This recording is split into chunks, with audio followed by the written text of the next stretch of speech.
Let me tell you about a company that is quite literally doing everything. This company is quietly taking over the gaming industry. They're one of the largest tech companies in China. They have dominion over entire sectors of the Chinese market: social media, online payments, music, e-commerce, and in recent years, they've set their sights higher, buying stakes in gaming companies all over the world. Of course, we're talking about Tencent, the owner of Riot Games and SUPERCELL, a stakeholder in Epic Games, Ubisoft, and Activision Blizzard. This is the story of how they've systematically begun taking over the gaming industry.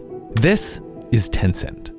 Thank you to War Thunder for sponsoring this video, but we'll talk about that later. If you've played any of these games made by any of these companies, or even used any of these apps, you've been influenced by Tencent in one way or another. They're the 12th largest tech company in the world, the second largest gaming company in the world. Their influence, which can be felt from mainland China to Portland, Maine, has become so ubiquitous, it's hard not to use their products in one way or another. Although they've invested a lot of money in video games, it's not all sunshine and rainbows. Like all multinational corporations, Tencent has good and bad. They've probably helped fund and bring to life some of your favorite games, but they also have a lot of influence directly from the Chinese government. In 2025, the United States government classified Tencent as a Chinese military company and a danger to homeland security. So, how did we get to this point? And how did Tencent become the juggernaut it is today? Tencent was founded in Shenzhen, China in 1998. Back then, it was a small city, but it would soon explode into China's own Silicon Valley. Founded by Ma Huateng, or Pony Ma, Tencent was one of the largest benefactors of China's massive economic and population growth throughout the 90s. Their messaging platform, OICQ, catapulted them into the tech industry, and as Tencent grew, it became increasingly difficult to fly under the radar. In China, you don't get to be a big company and operate independently. As soon as Tencent started getting big, the Chinese government started getting involved. Today, 7,000 of Tencent's employees, including Pony Ma, are registered members of the Chinese Communist Party. But it's more than just showing their allegiance to the government. It's part of a partnership that has shaped the entire company. A former senior official from the CIA has claimed that the CCP was one of the original seed investors in Tencent, using their funds to build up, quote, a great firewall used for surveillance. It's so serious that the US government classifies Tencent as a Chinese military company. You'd think that they were in the business of, making battleships or fighter jets, big metal tanks, resulting in huge sprawling battles, the kind you'd find in, say, War Thunder, the sponsor of today's video. If you're a fan of realistic warfare, you need to check out War Thunder. It's fast-paced, vehicle-based warfare with more than 2,500 tanks, planes, helicopters, and ships for you to choose from. Travel back in time and fly 1920s biplanes, or live in the near future with the fighter jets of today. These are some of the most detailed military vehicles ever put in a video game. When you shoot someone's wing out, or blast a hole in their hull, the game knows whether you've hit their fuel lines, engines, or injured some of their crew. Every individual component is painstakingly crafted, giving you the most realistic experience on the market. There's even an X-ray mode that shows exactly how much damage you've sustained, so you can plan your tactics accordingly. Whether you're playing in a flight sim or just killing time on your phone, War Thunder has game modes that suit every type of player. Arcade mode for fast-paced gameplay, simulator for those who want the full experience, and realistic for something in the middle. Of course, there's also tons of customization, including countless camouflages, historical markings, and decorations for all vehicle types. War Thunder has more than 95 million players taking part in epic PvP battles every day, and this is your call to join up. War Thunder is available free on PC, PlayStation, Xbox, and mobile devices, so what are you waiting for? Enlist today and get the exclusive vehicle decorator Eagle of Valor, 100,000 Silver Lions, and 7 days of premium account. This is a limited time offer available for PC and console players, so download ASAP using our sign up link in the description below. And now, back to the video. Whatever the truth of that claim, it's impossible to deny that Tencent and the CCP have a thriving relationship today. Tencent has collaborated with the CCP's state-run newspaper to develop what they call patriotic games. Like this one, where you clap as many times as you can for Chinese leader Xi Jinping. What's this great game called? Clap for Xi Jinping, an awesome speech. Alright, not sure if that one's winning Game of the Year anytime soon. But in 2011, everything would change. Tencent would go from a budding tech company to a global juggernaut in a matter of years.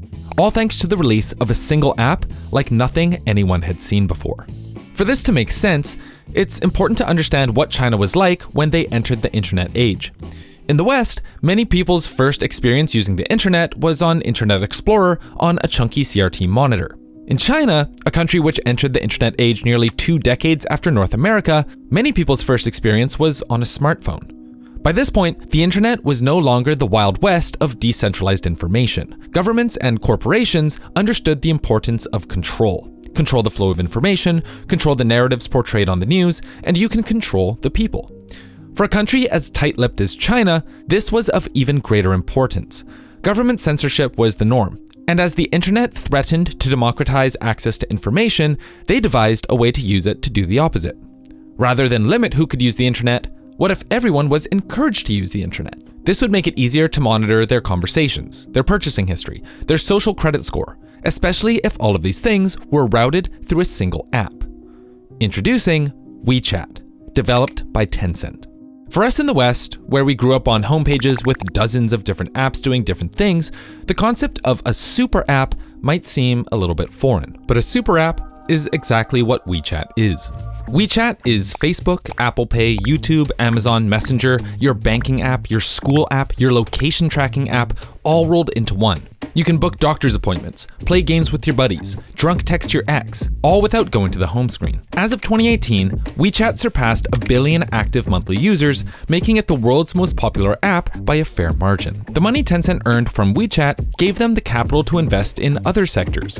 Cars like BYD and Tesla, streaming deals with the NBA and HBO. They began investing in cloud computing and space exploration, and finally found the niche they're best known for today, gaming. Even pre-WeChat, Tencent had been dabbling in the gaming scene. They were the first to publish Korean titles like Crossfire and Dungeon Fighter Online in China, and they made other small investments here and there throughout the 2000s. But things changed forever in 2011, when they purchased a 92% $350 million stake in a tiny company from California called Riot Games. For context, 2011 was when League of Legends was just starting to get popular. It was the year of Season 1 Worlds. Ahri, Draven, and Fizz hadn't even been released yet. And it was way too soon to call League of Legends the global phenomenon it is today. But Tencent decided to make a gamble, and it paid off. Over the next few years, as League continued to grow, Tencent finalized a 100% buyout of the company in 2015, which has blossomed into 2 world-class esports in League and Valorant, and one of the strongest IPs in gaming. But Riot was far from the only horse Tencent was betting on. There's a long list of gaming and gaming-related subsidiaries that Tencent have invested in over the last 2 decades. Just to give you a taste, here are some of them. They have a 40% stake in Epic Games, who own Fortnite, Gears of War, Rocket League, and the Unreal Engine. They have a 5% stake in Activision Blizzard, who own World of Warcraft, Overwatch, Call of Duty, and Candy Crush. They have an 84% stake in SUPERCELL, who own Clash of Clans, Clash Royale, and Brawl Stars. They have stakes in Krafton, Larian, and Ubisoft, as well as full ownership over Grinding Gear Games, the makers of Path of Exile, and Miniclip, the creators of 8-Ball Pool. They also own a number of studios, who make the following mobile games: Arena of Valor, Call of Duty Mobile, Pokemon Unite, Age of Empires Mobile, Monster Hunter Outlanders, Delta Force, and Honor of Kings, the highest grossing mobile game of all time. Tencent even has their own gaming distribution platform called WeGame, which is essentially the Chinese version of Steam. This is just a small portion of their total reach, yet it spans vast swaths of the gaming industry, which speaks to Tencent's broader strategy. They're more than just a tech company. They're a holding group. Their business plan is to invest in as many companies around the world as possible to reap the benefits. If a company they invest in succeeds and makes it big, Tencent gets to take home a slice of their pie. If they don't succeed and end up folding, Tencent doesn't get pulled under with them. You don't have to look far to see why this is such a good strategy. Let's look at some examples. Wildlight Entertainment, the devs behind Highguard, flamed out spectacularly earlier this year.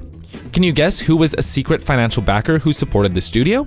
Tencent. Most people didn't even know this, and they're a big enough company that, hey, what's a couple million or tens of millions of dollars? They have such a diverse portfolio that one financing deal going south isn't really going to hurt them. How about another example? In 2022, Tencent poached creative talent from across Montreal, assembling what was kind of like the Avengers of the East Coast gaming industry.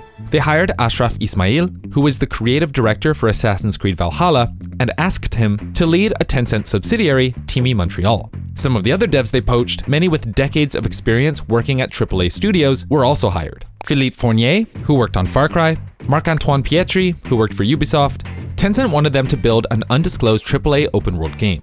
But things were sketchy from the beginning. First, there were big language barriers. TiMi was a company in Montreal, which is a French-speaking city in Canada. For many, English was already a second language. This was complicated when feedback from Tencent came in Chinese, meaning that sometimes it would have to be translated twice. According to a report by investigative journalist Yundi Li, there are actually a lot of differences between the Western and Eastern development process. In it, she describes how North America focuses on concepts and gameplay first. The first build of a game might have placeholders and unfinished textures, but that's fine. Games like Overwatch started off as nothing more than some gray blocks and developer trolling. We didn't have a payload, so we had this truck, and then we didn't have art for the icon, so we used the Doge. But in the East, it's about the image first. Finished models, detailed textures, and a premium-looking game. Then, the gameplay comes to fit the art concept. In the same article, she outlines how Western devs would package deliverables in the form of early playable alpha builds and send those to Tencent executives. Unfortunately, Eastern executives wanted pre-recorded gameplay that they could just watch on their laptops. They didn't want to actually play the games. So you could probably see how things were off to a rocky start from the get-go. The studio was, quote, in near constant reset, always changing projects, always making something new, then canceling it and starting over. After about 5 years of this loop on repeat, TiMi Montreal went through rounds of sudden layoffs, which they tried to cover up before finally shuttering in early 2026, without ever releasing a single game. But, like we mentioned earlier, Tencent has deep enough pockets to fund something like this and not really have it affect them. Sometimes their foreign game investments result in a banger like Riot, and sometimes they don't even get a game. Tencent's strategy when it comes to building a gaming empire has always been kind of the same. Scout and invest early into tons of different gaming companies, developers, and designers who they think might have potential, and hope that at least a handful of those hundreds of startups pop off for a future cash out. If they blow up, sweet, free money. If they don't, oh well. When you're at this scale of Tencent, losing a couple $1,000,000 doesn't really matter that much. Even if investments fail like Highguard, the cost is small for Tencent, especially when successful games like Black Myth Wukong, which topped Steam's most played games chart with 1.4 million concurrent players hours after release, can result in huge returns. For those companies with a Tencent investment, there are a lot of advantages. And by a lot of advantages, I mean you get money. Lots of it. We don't need to tell you that games need funding now more than ever. Just look at all of the layoffs and cuts in the gaming industry lately. Say what you want about them, but Tencent is a big company with deep pockets, and they're not afraid to use their bank account to fund game development. Remember Honor of Kings, Tencent's own mobile MOBA? Before that game got made, Tencent actually pushed Riot to make a mobile game for League of Legends, because Tencent saw that it had massive potential. But Riot was hesitant. So Tencent plowed ahead and asked TiMi to make Honor of Kings instead. The result was $10 billion in revenue and the biggest esport event ever. Riot would eventually make their own mobile MOBA, Wild Rift, but it had nowhere close to the success of Honor of Kings because Honor of Kings came out first. The fact that Riot was able to refuse the request at all goes to show that companies under Tencent's umbrella aren't necessarily under their thumb. Riot still has the autonomy to run their company how they see fit, and Tencent lets them act mostly independently. We say mostly because there is one thing that no company under Tencent is allowed to do, and that's mess with China. Many in the West are wary of companies like Tencent. The Chinese Communist Party is known to use big tech companies like Tencent, NetEase, and others as sources of soft power to exert their influence across international borders. While the CCP can't legally operate in, say, Angola, they can operate by proxy through a company that builds infrastructure. If that company wants to make roads and then make certain deals with the local government, perhaps a deal that benefits the CCP, well, that's just fair game. An example of this that involved Tencent happened throughout 2020 to 2022. When China and India were locked in a series of border standoffs which turned into violent clashes. In response to increasing geopolitical tension, India outright banned hundreds of apps made by Chinese companies. Foremost were apps made by Tencent, including WeChat, XRiver, and PUBG, as well as apps that had any connection to Tencent at all, such as the Singaporean game Free Fire, which Tencent distributed in China. For India, this decision was a matter of national security.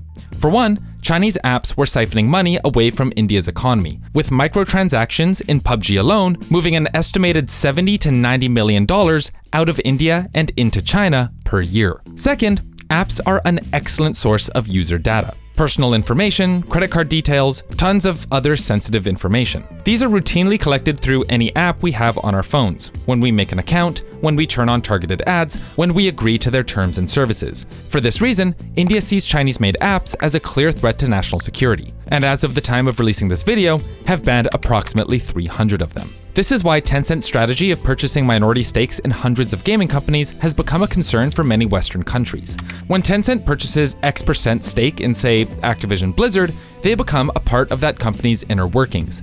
The data of anyone who's ever paid for a World of Warcraft subscription, anyone who's bought Overwatch or Call of Duty, anyone who has Diablo Immortal installed on their phone. With a 5% stake in Activision Blizzard, Tencent is about as close to all of that information as they can get. But apart from potentially having access to user data, they also get a say in what messaging those companies are and aren't allowed to condone. One of the most famous cases of gaming-related censorship comes from the Hong Kong protests in 2020. After winning a professional Hearthstone tournament, pro player Blitzchung expressed pro-Hong Kong sentiments in his post-tournament interview. He was subsequently banned by Blizzard from competing in official tournaments for over a year and had his tournament winnings revoked before social media backlash got the decision reversed. But Blizzard wasn't the only gaming company who drew a hard line on the subject. Riot Games told casters at Worlds 2019, quote, to refrain from discussing any of these topics on air, a statement which many took as being synonymous with forbidding them from mentioning Hong Kong at all. Riot claimed it was purely for the sake of professionalism, so that commentary would be focused on the game, but many online labeled it as censorship and an attempt to appease China. The number one reply on the tweet is literally, paid by Tencent? Whatever the truth of the matter,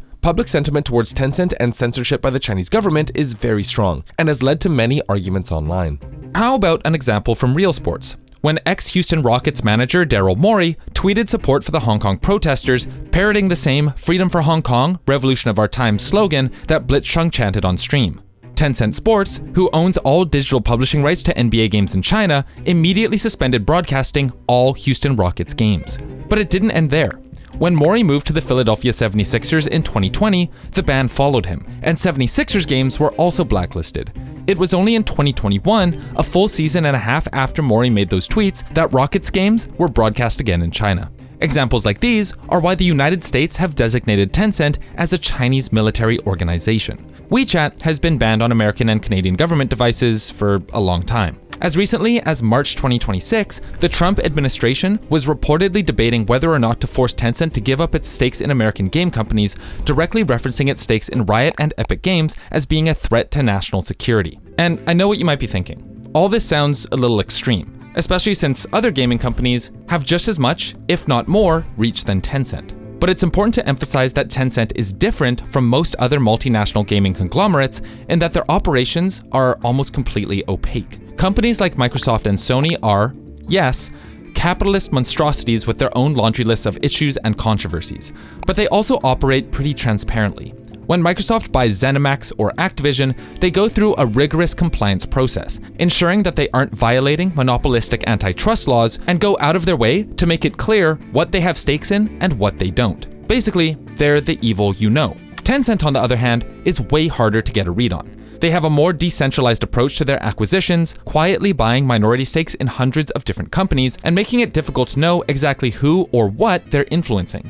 For example, when Highguard released earlier this year, almost no one knew they were funded by Tencent until after the game flopped. Which brings us to the catch-22 of this whole situation. On one hand, game devs need money, like lots of it. There's no debating that. The question is, where does this money come from?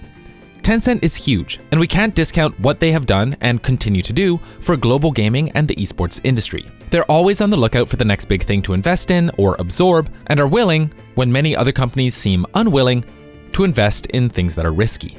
On the other hand, where do we draw the line as an international gaming community?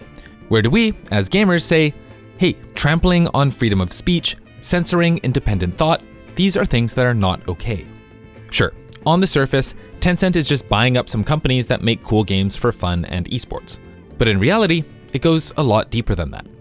So I think you have to ask yourself, are you okay with waiting around and letting someone else deal with it? Because Tencent isn't waiting, they've already begun taking over. And soon, we might not even get a say. Another big thanks to War Thunder for sponsoring this video. You can play for free on PC, PlayStation, Xbox, and mobile. Download the game using our links in the description. New and returning PC and console players will receive a massive bonus pack including Silver Lions and other vehicle goodies. Available for limited time, so act fast.